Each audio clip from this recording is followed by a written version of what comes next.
Good morning, good morning. Buenos días, mi gente. My name is Lynette Correa Velez, and I am the VP of Leadership Programs at ACE. We are the Hispanic Alliance for Career Enhancement, and we were founded in 1982 as a national nonprofit dedicated to the employment, development, and advancement of current and aspiring Latino professionals. Our mission is to positively impact the American workplace by cultivating the pipeline of Latino, Hispanic, diverse professional talent, and providing the insight, access, and support to be successful in their careers.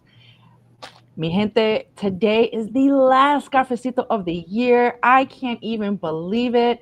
We have a special cafecito today, being that it is the last, and a special guest, Olga Camargo. I will be introducing Olga momentarily, but definitely want to make some announcements. And please, if you're watching, let us know where you are in the US or in the world. Shout out, let me know, let us know, where are you chiming in from. But we will be discussing the season of giving. So the end of year funding campaign is happening. It is happening until the end of December 31st, 2024. Of course, we accept donations post December 31st, 2024. But definitely we welcome your support for our scholarships, not only for scholarships for our university leadership program participant college students, but scholarships for professionals who would love to take advantage of our ASE programming throughout the year. So without further ado, we have Olga Camargo. She is the co-head of FARO Advisory, founder and CEO of SHENIX, which is a FinTech app based here in Chicago, and also Mujeres de ASE alum. So give me a virtual round of applause. Welcome, Olga Camargo. Oh, thank you so much, Lynette, for inviting me today. I'm so happy to be here this morning with all of you, and especially for this and the last Cafecito for 2024. What a gift. It really is a gift to be able to talk to you and also address our gente across the world. Across the world, I'm telling you. So, of course, the first question I have to ask as I lift my own cafecito with a lipstick stain on it, because, that's just how it is. How do you like to drink your cafecito or morning beverage of choice? Well, it is a cafecito. I do love cafecito en la mañana. And I love it with canelita, and I love it with, I have some monk fruit sweetener in here, and then the MCT oil, which is the coconut oil, and a little bit of, it's a bunch of stuff here. And then obviously my half and half. And it's amazing. It's delicious. I love it. Buenísimo. Yeah, well, I don't know about you, but I need my cafecito every day. So really love to hear when I meet with fellow coffee drinkers. So please tell us a little bit more about your cultural and professional and academic background, and in particular your heritage, racial identity, career journey, and any other intersecting identities. All right, this is sort of like the what is it, the fast track sort of like version of that. So it's so I'm Mexican American. Mis padres de Guanajuato. Grew up in Chicago's little village community. Grew up in a family business, which is bridal gowns and just a couple of shops where I got my first start. Just getting my first business lessons from real life and seeing my mom. And then went to school, CPS all the way, and ended up graduating 2 times with my undergraduate and graduate degree from the University of Illinois at Chicago. And so I was always very active when I was, growing up within like the UIC community. And so that's actually where I got to start with my relationship with ASE. And so I was probably a junior, and at that point, and I was told about ASE. So I started going to the career fairs. That's what was available back then through the ASE organization. And so it was about matching up individuals with opportunities. But then they also had a scholarship that for me, I ended up applying. And, I just remember that, just like many students, I mean, at that point, I was working 2 jobs and a third during the week, and then a third job on the weekend, right? So it's not. Wow. It was a lot, and I was a full-time student, and I was talking about this last night at another event. I work a lot to now make funds available for other students through scholarships, because certainly back in the day, during that time, ASE came in and other nonprofit organizations too, and they really helped me. They really lifted me up. Yeah. When I had no support financially. I had some, but I still needed so much more, like many students. So I know the importance of that. And so I was happy to have had that initial investment in me as a student, because it really does validate you. It validates who you are. Sometimes I was the very first one in my entire family, the Camargo family, to go through college here in the United States and get an advanced degree. And even when I got to the advanced degree, you still feel, am I a farce, right? And so I felt that every time somebody would come and invest their time, their mentoring me, or gave me again, financial aid and support, I just felt, yes, I belong here. That was my validation. So I know the power of that. That's and right. That's why I take this very serious as the work that I do. It's not just volunteer work, it's very serious work. And so bottom line, finally get to corporate America, graduate, and I'm working in the financial industry. And I remember, just going back to the application I filled out for ASE, I remember when they said, well, how are you ever going to give back, right? And I was like, oh my gosh, I don't even know if I'm going to, I need to make it through college first, right? And of course, I had no money, right? So I was like, oh my gosh, how am I going to, hopefully they're going to ask me for money, because I don't have money, right? And I just said, one day I'll hopefully be able to volunteer, be a role model, do, the things that weren't really that required any money, because I don't know if I was going to have it, right? And I get to corporate America, and there I am, 2-3 years into it, and I get a knock on the door, and it's ASE. It is ASE, and they're like, hey, we know you're at this, I was at Chase at the time, and they said, we'd love to see if we can meet with you. Back in the day, it was Andrea Saenz, the CEO of ASE, who's now CEO at Chicago Community Trust. And I sat down with her. I could not believe when she asked me if I could serve on the board. It was such an honor. Of course, I was not going to say no. Absolutely. I had to pay back that. And that brings me to my next question. You've had such an incredible career as an alum, and then, of course, being Chair Emeritus at ASE. You spoke about this just a little bit, and you said it in my, to what I heard, you love paying it forward, and I wish we could multiply you 100,000-fold at ASE. But what inspires you to become involved with ASE aside from the mission? Is it the people? Is it the mentors that you've also had in your life? Is it all of the above? Let the audience know. Yeah, it's all of the above. It is family. ASE for me has been family since I joined when I was 17. I was not even an adult. And I grew up with ASE by my side, and the many people that surrounded me back when I was a young pup, right? People that stepped forward and said, well, this is how you do it. And of course, I needed to know how to do it. I needed to know what to ask, how to do things, how to reach higher, what I should go for. I needed that constant reminder that I deserved all those things. That I should be stepping forward and always raising my hand and saying, hey, participating in these conversations, going for that opportunity. And the more that I became part of that family, again, it's how your mind, what they're ingraining in you, right? And to this day, it was not just about you taking, it's also about you giving back, bringing others, pulling in, because we have to grow this kind of a circle within our Latino community across the world, no matter where you are. We got to do this together.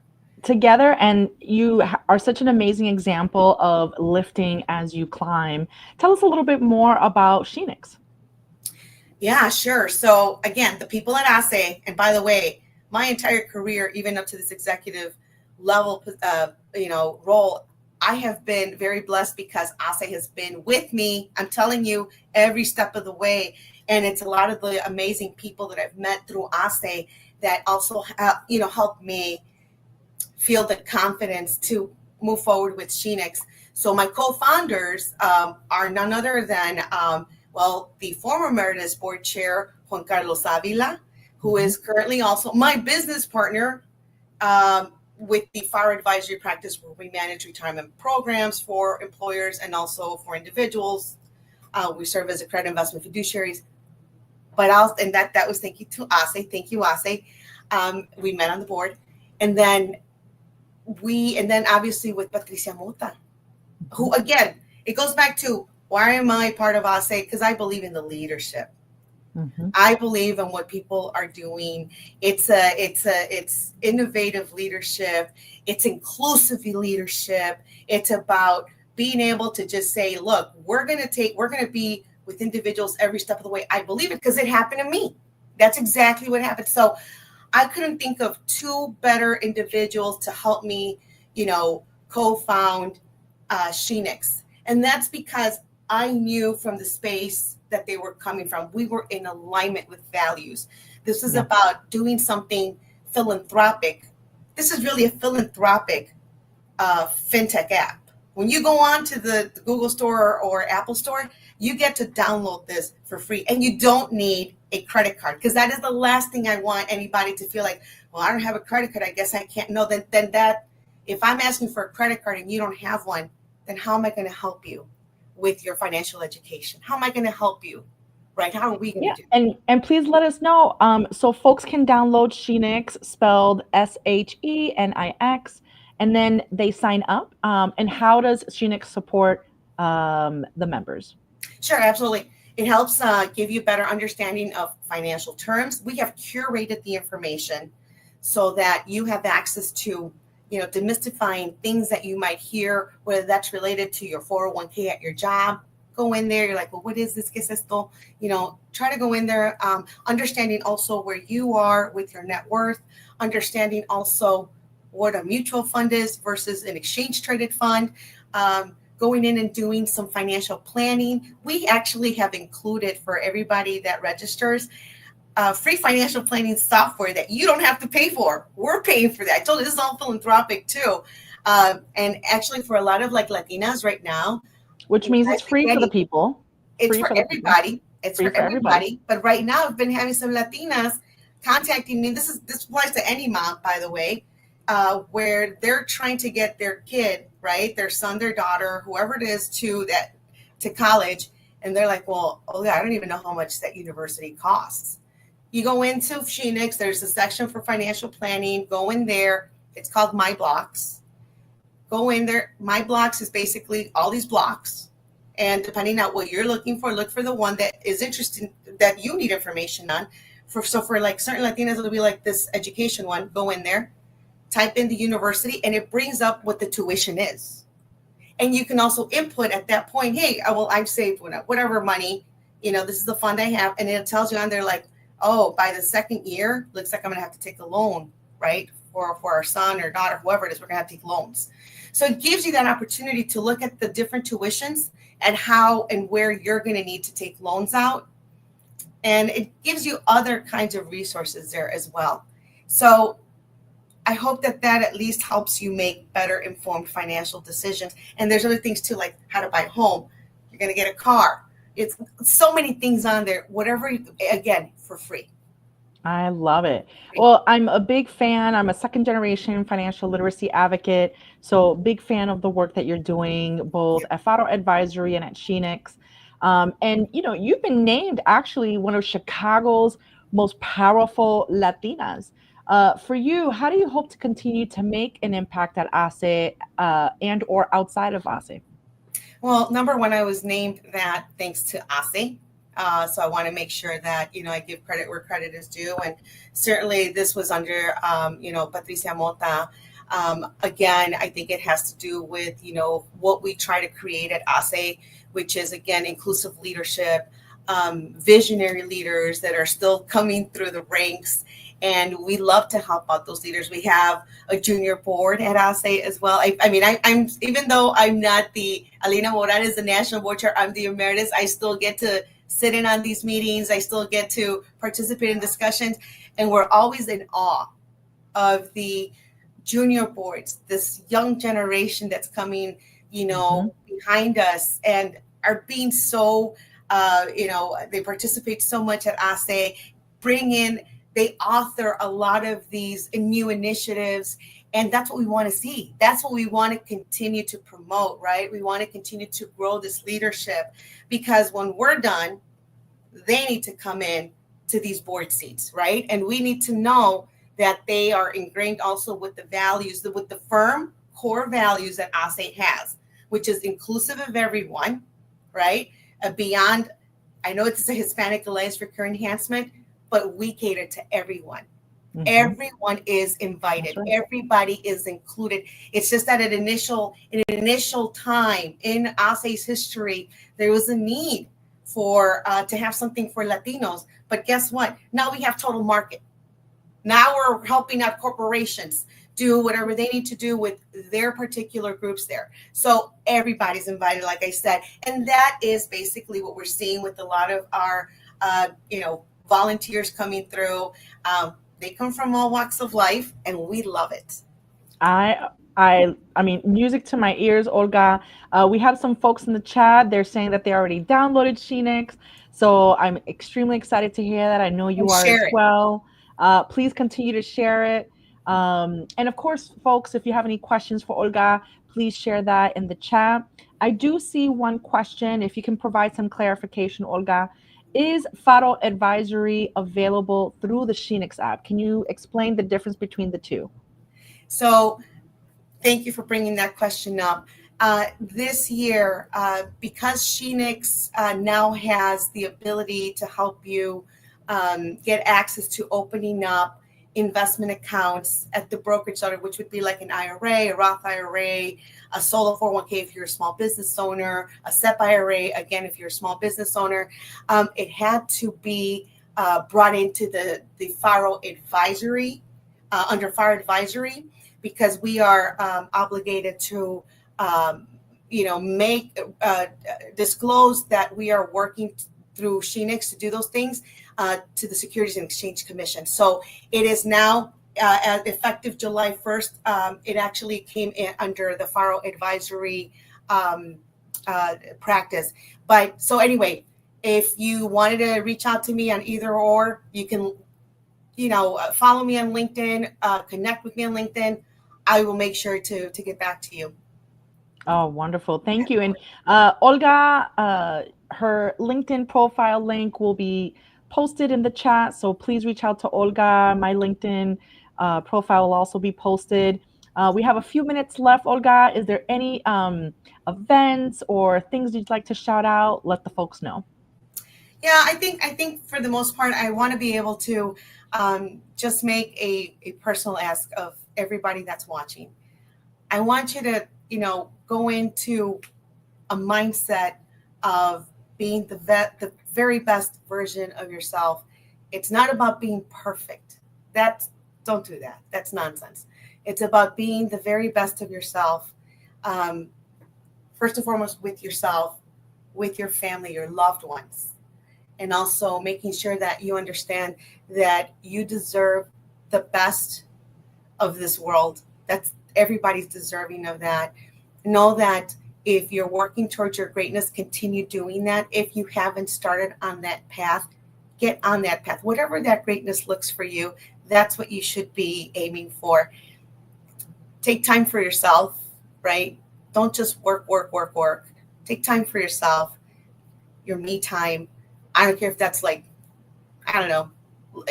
reading a book, that's, becoming, it could be just cotton candy. You don't always have to be learning too, right? You got to give your mind a little relaxation. But, whatever that is, it's really, I want you to be happy, right? That's what I want. and you can't be happy if you don't take time to sit back, relax. Yeah, you can reflect on what you've been doing, but also ask yourself, am I happy? That's one thing that I always ask myself. I don't get a chance to ask it all that often, but that's why I'm bringing this up, because this is an important thing, right? That we need to ask ourselves, are you happy? Am I happy? Right? And if That's not, right. say why you're not happy and Absolutely. what can I do to move myself into that direction. And I really love that advice and that support. Last question, which is in alignment to what you just mentioned in regards to rest and restoration and rejuvenation and support, and thinking about what gives you hope and joy. So, what are you hopeful for, or a positive story that gives you hope for the end of this year, which is ending in less than 2 weeks? You know, I already know that it's happening because I've seen it firsthand. We have, I love the intergenerational support that we give each other, the intergenerational mission that we have, which is to make our world better. And I also feel that, I continue to be hopeful that we will continue to do this kind of work together. Just last night, like I said, it was an intergenerational room. We were with Northeastern Illinois University's foundation.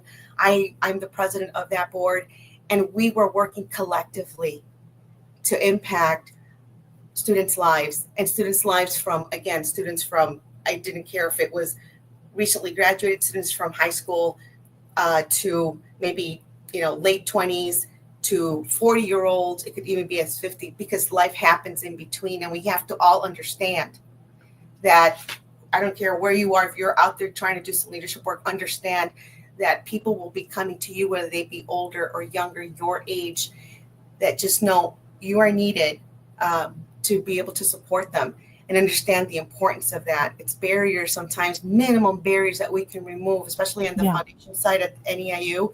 Sometimes it's a $345 bill that prevents people from being able to move forward with their education. There's a hold.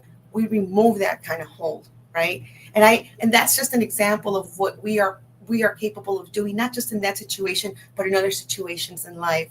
So for ASE, I will say this, because I would be remiss if I didn't ask that you consider making, even if it's a $25 donation, $50 donation to ASE, so that we can continue helping people. It might even be you, right? It might even be you, but across the nation, across the world, that really need access to these leadership development programs.